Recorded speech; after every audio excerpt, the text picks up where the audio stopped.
And we turn next to new information on one of the most difficult and delicate decisions for many families. When is it time to take the car keys away from an aging parent? When does the danger outweigh their passion for independence?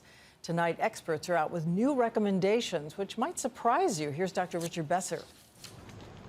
Peggy McWilliams, who's in the early stages of Alzheimer's, needs to know if it's time to hand over the car keys.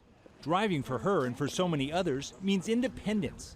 She and her husband Ron have come to the University of Tennessee for help, where a driving simulator tries to detect signs that early Alzheimer's is making a driver unsafe. One of the protocols that we have dogs and even children run into the street suddenly and see how people react to that experience.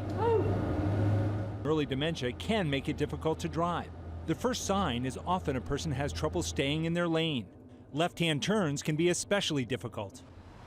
But the American Academy of Neurology today issued new guidelines and cited data showing that 76% of those with mild dementia can still pass driving tests and be safe on the roads.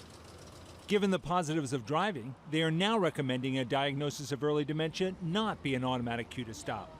Driving cessation is associated with increased depressive symptoms in patients, and it actually can have an effect on their life expectancy. It puts a lot of strain on caregivers. In deciding when to stop driving, the Academy believes several factors need to be considered, from the opinion of a doctor to that of a caregiver to the person's driving record. But others say, why take the chance? The last thing we want is to wait until there's an accident and then say stop driving. So how do you know when it's time to take action? Peggy McWilliams and her husband are facing this challenge together.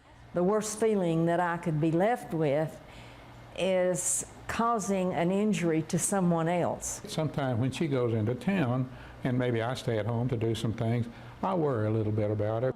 And worry by a caregiver, say experts, is actually the most proven indication that it's time to take the keys away.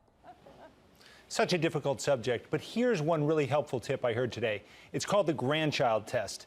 If you have children and you're afraid to have them drive in the car with grandpa or grandma, it's time for the grandparents to stop driving, Diane. And again, caretakers' instincts are prime. Definitely. That's the best sign. I know you have put online a whole lot of other tips for everybody at home, so you can find that information at our website, abcnews.com.